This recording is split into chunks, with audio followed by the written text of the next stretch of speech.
Hey, what's up, guys? Welcome to another. Welcome to another episode of According to Kaz and Queen. And as always, I am Queen. And I am Kaz. And this is According to Kaz and Queen. Look how you picked it up right there. Fantastic.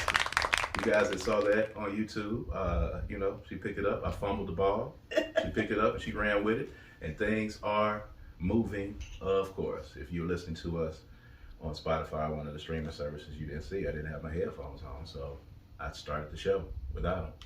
I think we're both just fatigued. Oh, I'm delirious. Just delirious with fatigue. It's the holiday season, everybody. And of course, we appreciate you guys for continuing to support us and listen to us on all your streaming services. We are on Black with No Chaser Radio. Make sure that you download the Black with No Chaser app. All right. You can go to the Google Play Store or the iTunes store and check it out. It's a lot of great podcasts on that app as well. And you can see us on YouTube. All right. You know what to do. You know what's happening.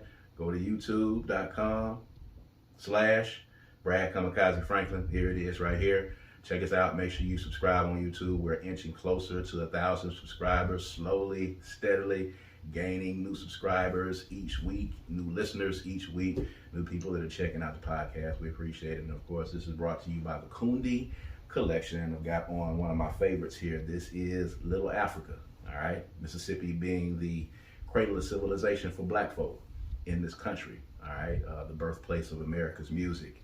All right. So we consider it to be Little Africa. That's what we call it. So make sure you go to www.kundicollective.com, www.kundicollective.com. Check out the Kundi Collection.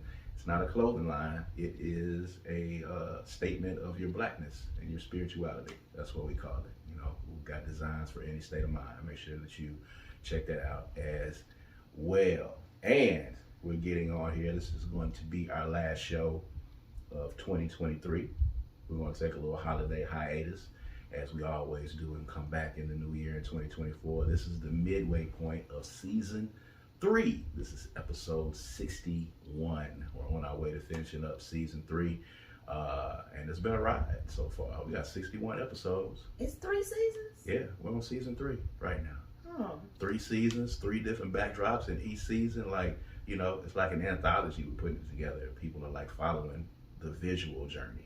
You know, they can see how we've gone, you know, from the different spots that we're at, because we're literally, of course, as we always say, we're literally in the spot right now where our conversations take place. These are conversations that happen between a husband and wife in the privacy of our own home that we bring to you guys from right here. If you're watching us on YouTube, this is where these conversations take place, usually with some adult beverages and some other things that happen, you know, as we're enjoying adult time in here. We won't get into all of that. But at any rate, if you have been, under a rock here in Mississippi, as it were, I think a lot of you guys are familiar with the internet, social media chef, Darius Cooks. I call him Darius Crooks because he's a criminal. But Darius Cooks, who goes around the country and he gives reviews, usually negative reviews on restaurants, and he landed in the city of Jackson recently. This is on the heels of, Keith Lee, almost burning Atlanta to the ground with his reviews. But Darius Crooks came through the city of Jackson and gave his reviews of a few of the restaurants here. And as usual, it ended up taking a negative turn. And he went after one of the staples, one of the pillars of our community here, one of the pillars of Ferris Street, the Red Apple Inn, that I know you guys have seen on several documentaries. And Anthony Bourdain, rest in peace, came down here and he ate at the Big Apple Inn, a storied restaurant. And Darius Crooks said that he ate there and he was not really a fan of what it looked like. I don't know, it kind of looked like he said that it tasted good, and then he did a live later on that, he was saying that he didn't like it, and that of course got Jacksonians in an uproar. I don't know how much of that you saw, but outsiders coming in, painting a narrative for Jackson, Mississippi, and these celebrity chefs and their opinions and their reviews on these restaurants and the reactions to these reviews. So you saw all of the hubbub going on. You know, what were some of your first thoughts?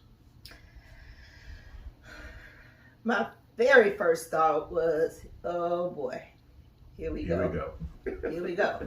Yeah. Mostly because Jacksonians are historically going to go to bat for Jackson. Absolutely. It really, most of them. It really, yeah. Most of them. The majority. Yeah. The majority. And so whether it's truthful, what he said, mm-hmm. or not, mm-hmm. doesn't really matter. Right. If you hit us with something, it's taken emotionally initially anyway, right off the top. Mm-hmm. Mm-hmm. So, I readied myself for those types of responses, and they did not disappoint. I personally don't eat the red rose sausage sandwich thing. I actually don't find them appealing looking. Mm-hmm. But I've never been a fan of red rose sausage anyway. Mm-hmm. And we don't eat pork. However, mm-hmm. we are all things Jackson, and you're just simply not going to come in and diss one of our staples. Right. You can say I didn't like it, I'm not a fan, but this guy kind of took it to another level. He always manages to just go super negative. You can be critical. He said it tasted like nothing. Yeah. And I cook food. Mm-hmm. I can look at this sandwich and tell that it has a taste. So Absolutely. It tastes like nothing was just ridiculous. He said he never seen red sausage. Dude, that's crazy. Like, maybe you haven't, but that don't mean they don't exist, because they do. It's red rose sausage. He's from Atlanta, so red rose sausage might be, beneath, him coming from. I think he just hadn't been exposed to it. Yeah, red rose. And if it's not something you like, that's cool. Yeah, red rose sausage is not. It's an acquired taste. It's not distinctly a Mississippi thing. It's a Southern thing, but red rose sausage is a thing right now. Going into my office every day, one of the eat spots that I call it, one of the short order kitchens. They have a red rose sausage sandwich for breakfast that they have, and it's not cut up like the Big Apple Inn, but Big Apple Inn. But it's red rose sausage. Like, that's a thing. If you were in Mississippi, you're going to see red rose sausage in the stores. And it's one thing to have an opinion. That's fine. I don't care about you having an opinion, but you're going to be respectful. You're not going to come in here and you're not going to dog out, one of our pillars. It's just not going to happen. And, like my bride said, I haven't eaten pork in 30 years. Okay. And that is the lifespan for a lot of people right now currently that, are in the city. 30 years, I haven't eaten any pork. And I can tell you that one of the things that I did eat regularly when I was eating pork was smokes and Big John's. Smokes and pig ear sandwiches. In fact, I was a bigger fan of the pig ear sandwich than I was of the smokes. And I got them at least 2-3 times a week in the morning. I worked on Fair Street a whole lot the last time that I was eating pork. And I would walk up the street. When I was working at the Jackson Advocate, I'd walk up the street and I'd get that greasy bag and come back and I would eat it for breakfast. And it's one of those tastes that I can still remember right now. Even with me not having eaten pork, I can still remember that distinct taste. I've even talked to you about trying to recreate it, with turkey or with something else. We've actually had that conversation before with turkey sausage, trying to recreate the, Big John's effect, trying to recreate something that has the pig ear taste that's not actually a pig ear. Like, it, for us, it's a taste that people in Mississippi are familiar with, particularly in Jackson. And of course, there's some people across the world. I think Gino Lee was just over in another city at a festival that they were having, at a food festival, and he sat up there and it was packed. Everybody has heard about, Big Apple Inn, everybody's heard about Big John's, everybody's heard about these smokes, and they want to try it. You know, outsiders, you know, slander will not be tolerated. Period. It's just not going to happen. You know, you need to learn about the city that you're going to. Jackson has a classic case of having outsiders come in. The classic instance of this particular guy who has several instances where he has scammed people, taken money from people. He's been to court several times. He has had 3 restaurants, I believe, that, you know, had a grand opening, grand closing that he couldn't keep afloat. So he manages, of course, I think, to support himself by the engagement that he gets on social media. And the way that you get engagement these days is to be controversial and to be insightful. And most of the cities that he goes to, really all of the cities that he goes to, most of the restaurants that he goes to in those cities, he gives them a bad review of some kind, knowing that most of the people in that city are going to have an emotional attachment to those restaurants. And of course, the back and forth begins and the engagement goes up. But as far as, you know, being people who frequent restaurants and someone like yourself that does not have an extensive palate, you like what you like. We've talked about that before.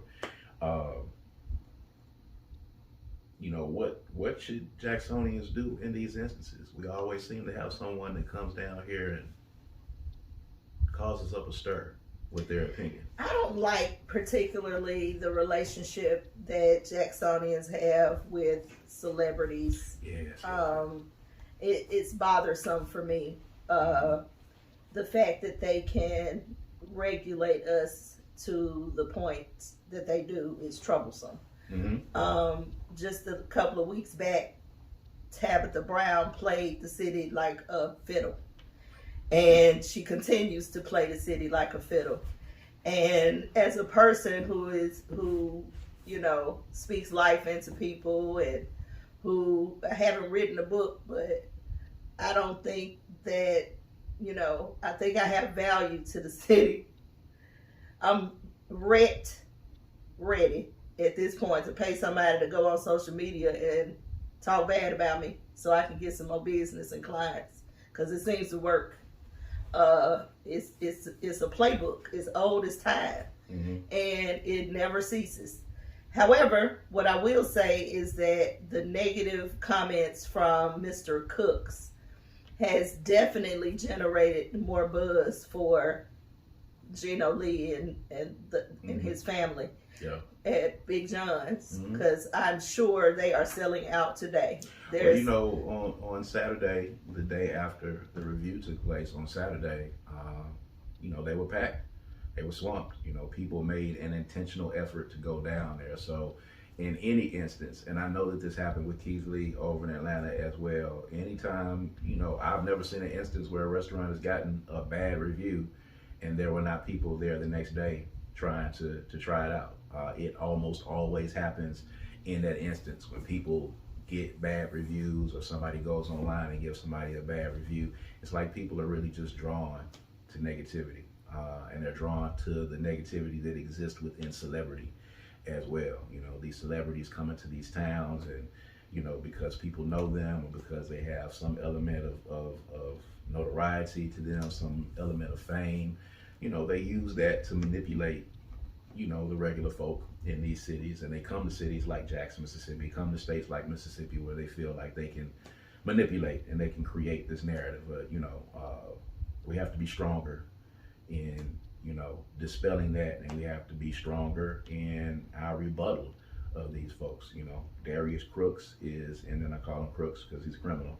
Darius Cooks is entitled to his opinion on Big Apple Inn. He's entitled to his opinion on what it tastes like. He did go to several other restaurants. He went to Johnny T's, gave Johnny T's a very good review. He went to Godfrey's. I think he said something about the greens in Godfrey's, but he enjoyed the food. He went to the Taste of Detroit that is out in Brandon. I don't know who sent him out there. Brandon, of course, for you listening, is on the outskirts. It's not in Jackson. It's a suburb. It's like the next county over, as a matter of fact. I don't know who sent him out there to the Taste of Detroit, but he went out there and he said his wait was long. I think basically what he said in summary is that he could have walked back to Detroit in the amount of time that it took for them to fix his food in there. So, there's always an air of negativity to that, but, the element of celebrity that lay people have to deal with, is something. Speaking of which, Diddy has been in the news a lot lately, and a lot of people are talking about it. This is something that has kind of got the industry topsy-turvy. He just recently responded to the allegations, but we know that there were some allegations that Cassie, his former girlfriend, levied against him, and former artist, and he settled on that, I think, 24 hours after she came to the forefront. But since then, there have been several instances of women that have said that they have been harassed by him, held against their will, touched inappropriately, all of these things that have come about. And here we are again, R. Kelly, Bill Cosby, Jonathan Majors. We're here once again. We're here with somebody that's been a staple in the industry for a while. And you had some pretty strong thoughts on Diddy when we talked about it. You think he did it? I think he did something. I don't have any idea to what degree he was involved, but I definitely think that it's enough smoke for there to be some fire here. I don't know. Diddy never really came across as an upstanding human being, anyway, to me personally. And so I'm not really as awestruck about this situation. I don't know why it takes one person and then everybody else come. I can't figure that out for the life of me. I think I think people are scared. And I think when they see one person come out, I think that gives them the confidence to be able to do it. I think that's happened in all those instances, I believe. I think lawyers go seek these people.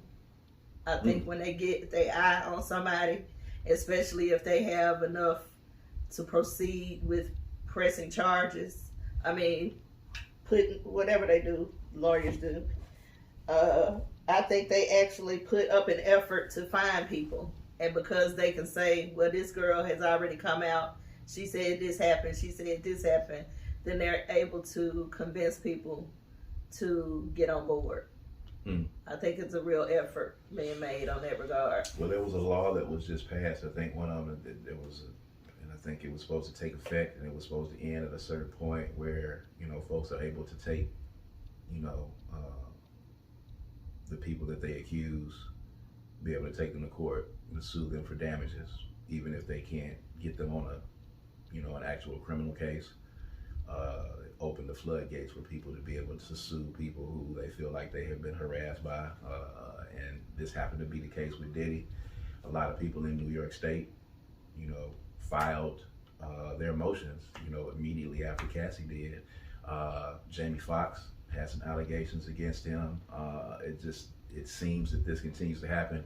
Saw an interview with Aaron Hall that was an old interview that was very telling, pretty disgusting.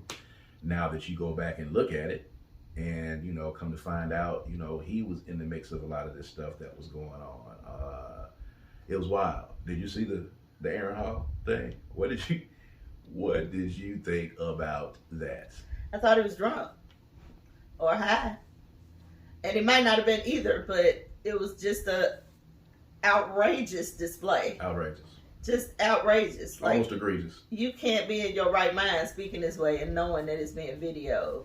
But at that time, during that season, where Me Too hadn't been born yet, and people, did not have the understanding that they have now about sexual abuse and exploitation and trafficking and things of that nature. It was a lot of things that are now a crime that we're conscious of that was happening back then that was regular life. So here we are. At least we thought it. It wasn't regular. It was still illegal then and improper, but the attention that needed to be on it was not on it. And I think Diddy came up in that climate. I think Aaron Hall came up in that climate. I think Guy and Diddy and all those folks around that time. I think it was just it was a all of them. Yes, I think it was R. Kelly, Bill yes. Cosby, all of them. All of them came up in a time where these things were wrong and frowned upon, but they weren't being prosecuted, Mm-hmm. you know, and women were not telling the stories. People swept it under the rug. People got paid off. People got scared. You know, there's speculation that Diddy, you know, has harassed people and threatened people and, you know, used goons. And, you know, there was a story of him possibly hanging Wale, you know, over the balcony of a hotel. All of these things, all of these stories, these myths that you have heard, these tall tales that you've heard about, you know, Diddy and the parties that he has, the sex parties that he has, the business practices, all of these things. And it's funny because it's like at some point when you are just doing it to this level, somebody is going to break through and something is going to happen and the world is going to find out what's been going on. This is wild because there's not one bad boy artist that exists right now that has been successful. I've asked several people that on several different mediums, and there's not one. There's not one successful bad boy artist that still exists that's out right now that is no longer on Bad Boy or is on Bad Boy that has any money right now. That's Loon, that's Mace, Mark Curry, Danity Kane, Day 26, Machine Gun Kelly, who left and started doing rock music. Left Bad Boy and started doing rock music. He's got money, but he's not on Bad Boy anymore. What about Faith? Faith was on Bad Boy. Faith was on Bad Boy, but she's not on Bad Boy anymore. She's doing decent. She's cool, but she was also Biggie's widow. Mm. Biggie's dead. Black Rob is dead. G Depp is in jail. Who else do we have there? The making of the band disbanded. They're not there anymore. 8Ball and MJG was on Bad Boy for a moment. That ended quickly. He probably knew not to fool over them. It's a lot of folks, but there's not one Bad Boy artist that we've seen that we can look to. I mean, I think Bad Boy's legacy is still built on Puffy and Biggie and the Lox. And the Lox had to almost threaten him to get out of their contract and actually to get their money at the end of the day, which is wild. So I don't know. Maybe the signals and the signs were there all along. That P. Diddy is exactly who a lot of us thought that he was. Yeah. It's a crazy thing. It's a crazy thing. So we'll keep watching that and see how that goes, man, as we go into the new year. I want to talk about something too before we get to the end and talk about reflections for 2023 here in season 3. It is the holiday season. You are a spiritualist, and you know, you do help people on their spiritual journey and their healing journey.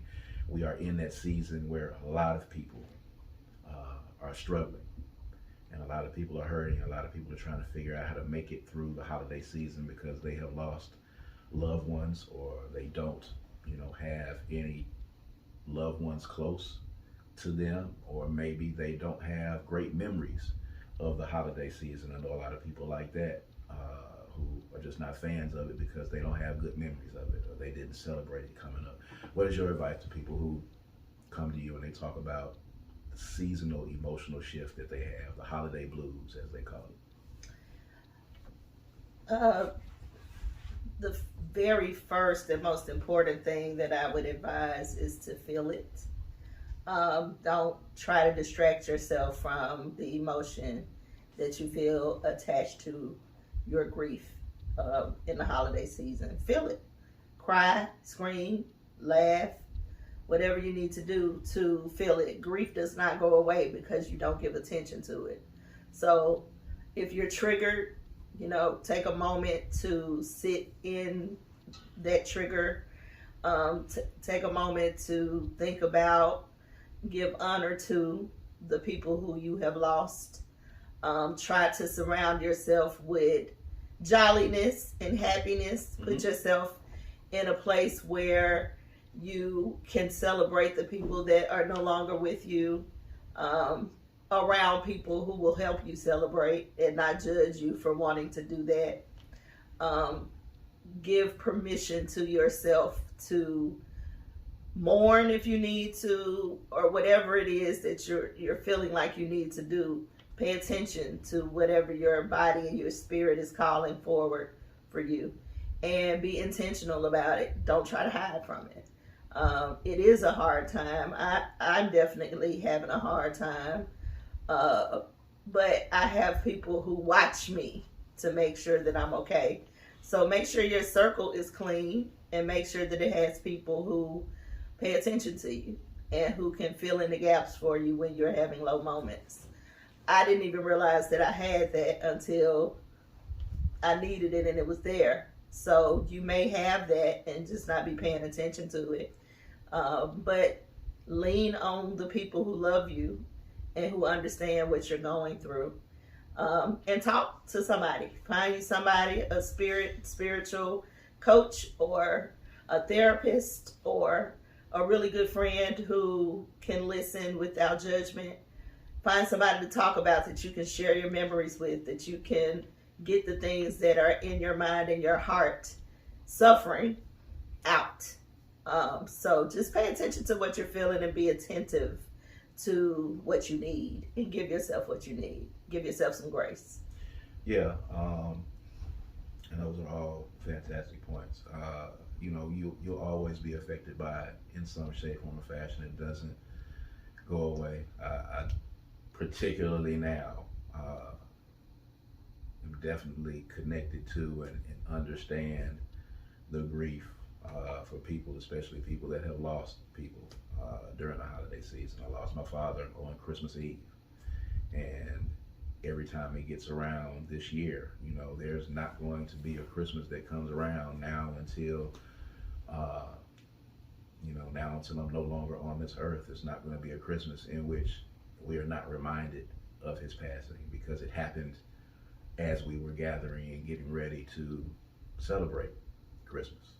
So Christmas Eve is a time of reflection in that regard, and it's not going to go away.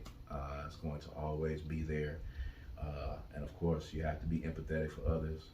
It is not a joyous time of year for everyone. You have to try to make it, as my bride says, you have to make it the best that you possibly can, and be understanding, be compassionate, because again, there are a lot of people who are struggling at this time of year, struggling to go into the new year. So just be mindful of it. Enjoy your holiday season. Enjoy your Christmas. Enjoy your Kwanzaa, your Hanukkah, whatever it is that you celebrate. Enjoy it, and enjoy it with the people that you love. But going into 2024, before we close out this episode 61, talk about your 2023 and what some of your aspirations are for 2024 before they see us on the other side.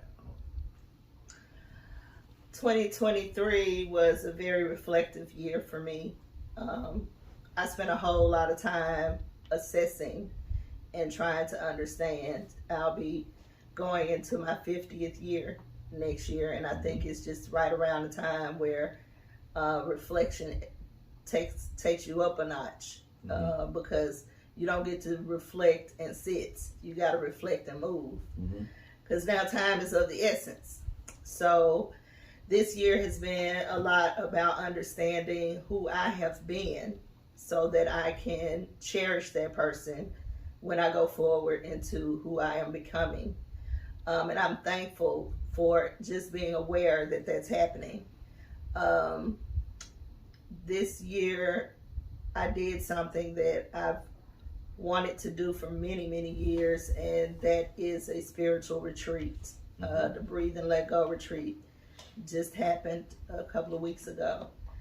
And it just kind of reminded me that it takes a village. Yes. A lot of times when you're on a spiritual journey, it feels lonely. It feels very alone, whether you have people around you or not, because can't nobody do this part of the journey with you or for you but you. So it gets really lonely. So the Breathe and Let Go retreat reminded me that there are many other people feeling lonely, but we have a village and a community here in Jackson that supports each other. We just needed to be in the same place at the same time. So I'm thankful for that, and I'm looking forward to seeing what Spirit does with the elevation of this retreat. I am looking forward to watching people individually and kind of watching some sort of organic movement to happen with us collectively. Mm-hmm. So if you missed the Breathe and Let Go Healing Retreat, we will be doing this annually, but we'll also be doing some things throughout the year to cultivate this community. So be on the lookout for that. You can follow the Breathe and Let Go Healing Retreat on IG at BLG Healing Retreat. And we'll be doing more of that. So I am going into 2024 looking forward to what's next for me. I know that I'm becoming more centered around family, and I'm becoming more intentional about elevation, even more intentional than before. And what it looks like to my child. What is she seeing when she sees me? What is my son seeing? What are my bonus kids seeing? It's weird, but that's never really been a focus for me. Kind of in the back of my head, I knew that was there, but it wasn't at the forefront, and it's moving its way to the forefront emphatically. So I'm looking forward to seeing what that turns into. And I'm looking forward to branching out and releasing fear over some other things that I'm looking to accomplish. I won't mention now, but stay with me. Hold on tight for the ride, because wherever God says go, I'm going. I've never been shy about that. So stay tuned. I am working on getting to that point that you're at. I'm working on letting go and letting things happen as they happen. And it has been a journey. I'm getting better at it. Still not where I need to be, but I'm not where I was previously on that. 2023 was, a year of change, a year of adjusting. It was a prosperous year. I will say that,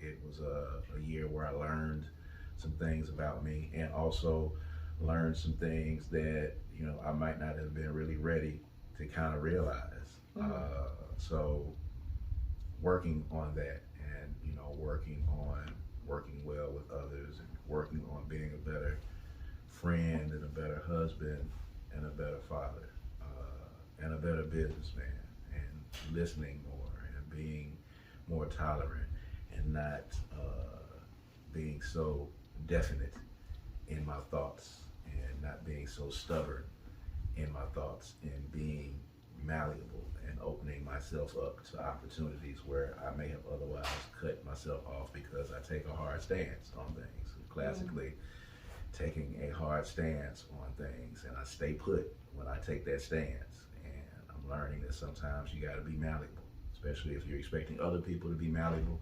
You got to be malleable. So in 2024, I'm looking to try to collaborate more with people, form partnerships, nurture friendships, get better in my marriage, get better as a parent, get better as a citizen of the planet Earth, to try and just be the best I can be, and be the best I can be for my family and my household and my community, and continue to push towards success and prosperity for this family, thinking of ways that my wife and I continue to work together, because I think that I found that there is strength and there has been success when we work together, once we have figured out how to actually work together. And that took some time to get to that point. So we're looking for that to happen, and looking for 2024 to be a year of prosperity. And we're looking forward to you guys continuing to support us in 2024 when we get back in 2024.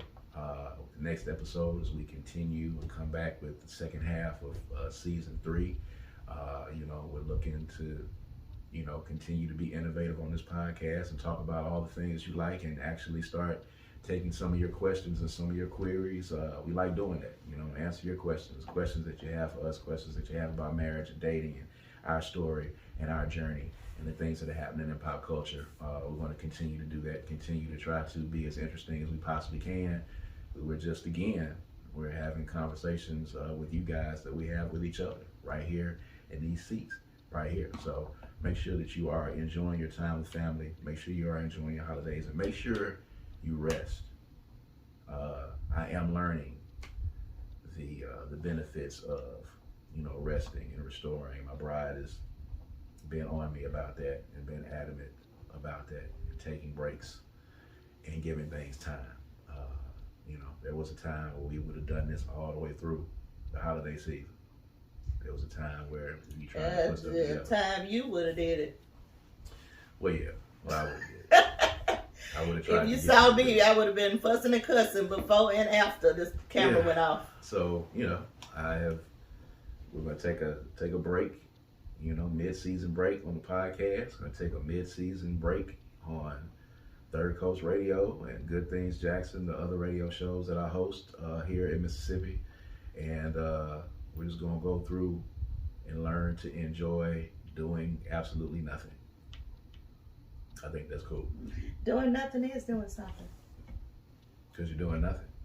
That's right. But you're doing something. Something's happening when you do nothing. Something is happening when you're doing nothing. That's good. That's good. Almost t-shirt worthy. I don't know if they're getting it or not. I think people miss that. I mean, it gets to, gets down in you that you're not doing something, but actually something's happening. You are resting. You are rebuilding, refreshing, recharging. All of those things are necessary in order to do something. So doing nothing is something. Doing nothing is doing something. What? That is profound. So we're going to end on that note. Thank you guys again for joining us again. Hope you have a great end to 2023 going into 2024. Enjoy your holidays. Enjoy the new year. We're going to be back stronger than ever with more bangers in 2024, man. So y'all stick around. All right. So for According to Kaz and Queen, I am Kaz. And I'm Queen. We're going to see you guys in 2024. All right. Peace.